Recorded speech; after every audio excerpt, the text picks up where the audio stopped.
Maka ini penting ada kesadaran ahli sunnah. Kalau Allah ngendikan ya kita diam saja. Karena Allah itu ala kulli syai'in qadir bi kulli syai'in alim. Kamu tidak usah kecangkeman orang Aceh diadab karena banyak maksiat, ke malah goblok yang telulas. Podo-podo maksiat yang Aceh, rak maksiat yang Bali. Bali leh maksiat yang Hollywood, Hollywood leh maksiat yang Cina, malah komunis. Enggak usah ngomong gitu. Pokoknya adab itu Allah kuasa mengadab siapa saja. Tapi kita berhenti di situ, tidak usah ngomong siksa karena dosa. Karena kalau kamu ngomong dosa diperbandingkan ada daerah yang lebih dosa atau itu tidak wilayah kamu. Makanya Rasulullah itu kalau ditanya ada adab itu Nabi nggak pernah nerus. Ya sudah ada adab, tapi kalau mansus ya mansus misalnya kaum Lut itu mansus karena adab. Tapi kalau orang Islam kan nggak mesti adab. Bisa saja hukuman yang menjadikan malah berbusuar. Kalau sama nggak percaya gini, dan saya menjamin pasti saya benar dalam hal ini karena saya berdasar hadis sahih. Sama-sama adab misalnya orang tenggelam. Banyak kan orang mukmin disifati Nabi itu mati syahid. Aku tak lawan nak sing darane wong Aceh iku mesti adab. Tak lawan dunia akhirat.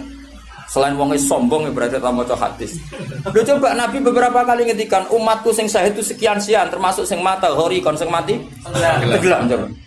Artinya ada bentuk ghori yang justru syahid. Kecangkeman dora tahu ngaji kecangkeman. Oh tak lawan dunia akhirat. Karena sok sucinya. Sudah kita baca ayatnya berhenti fayuh rikokum saja. Soal bima kafartum itu otoritasnya wilayahnya Allah Subhanahu wa taala. Do sok suci do cangkeman. Oh tak lawan tenan. Nek wong kum bis warga aku usul pangeran. Ampun Gusti.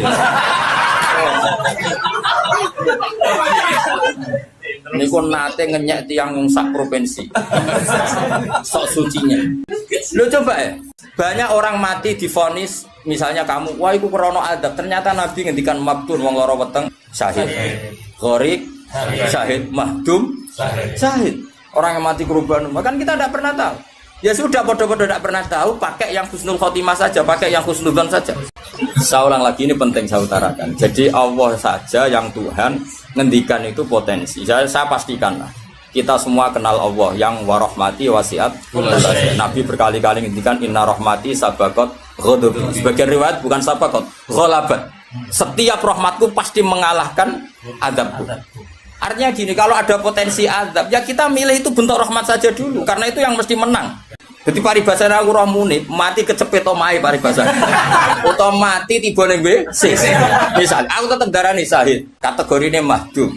Enggak apa-apa. Karena menduga rahmat itu lebih gampang karena Allah jelas ngendikan di hadis qudsi inna rahmati ghalabat ghadabi. Berarti gamane pola semua itu lebih baik kamu tafsirkan sebagai rahmat. Nah, kecuali ada sharihul ayat yang mengatakan itu adab, tapi mana ada sekarang udah ada nabi. Misalnya kaum Lut kan Allah jelas-jelas ngendikan itu karena adab, ya sudah kita ikut mengatakan adab. Tapi kalau yang orang Aceh, orang mana-mana kan enggak ada ayatnya. Jelas ya? Iya. Mulane sing apik itu ngaji ku sing tenanan.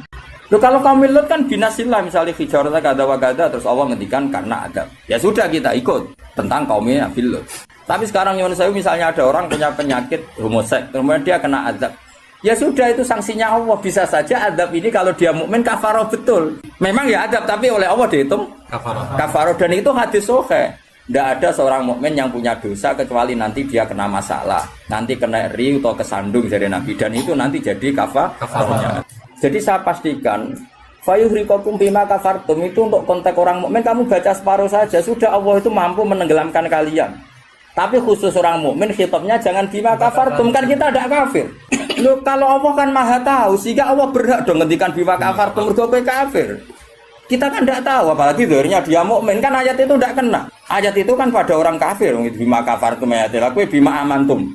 Boyo mikir, ngene yo, seudon ora usah dilembagakno, seudon.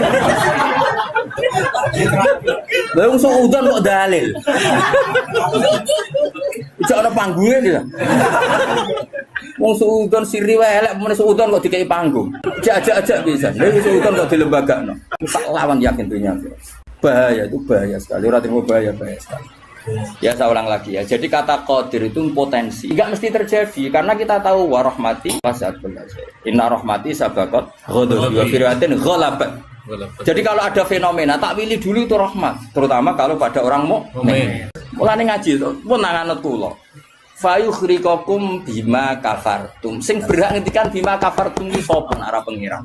Wong yang terjadi di Indonesia udah ide mukmin, mana mungkin kita teruskan bima kafartum.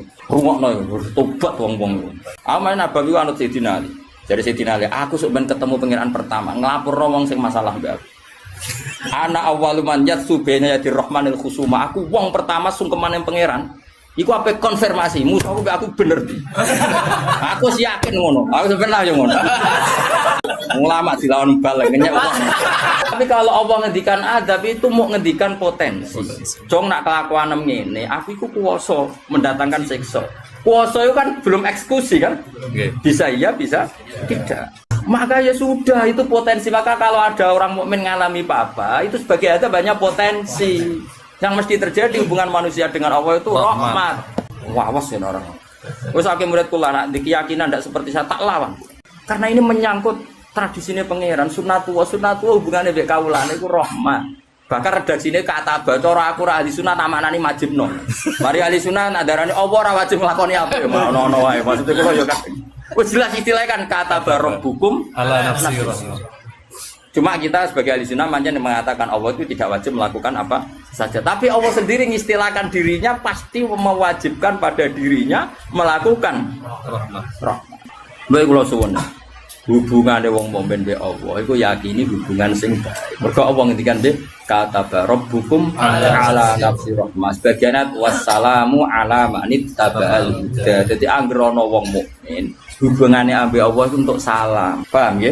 Soal nanti ada salah-salahnya itu ya mesti wae wong ya salah. Aku rasa mbok kandhani, macam kita pakai aku rasa kecangkeman. Didali, sudah jelas Qur'annya gini, di Qur'an sing ndi.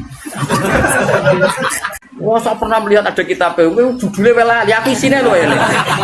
Tak ulang lagi, saya tidak bosan karena kita ini nusratan li ummati Rasulillah sallallahu alaihi wasallam. Kita akan bela mati-matian umatnya Kanjeng Nabi. Nah, kan umatnya Nabi iman be Kanjeng Nabi wis salat, wis maca selawat.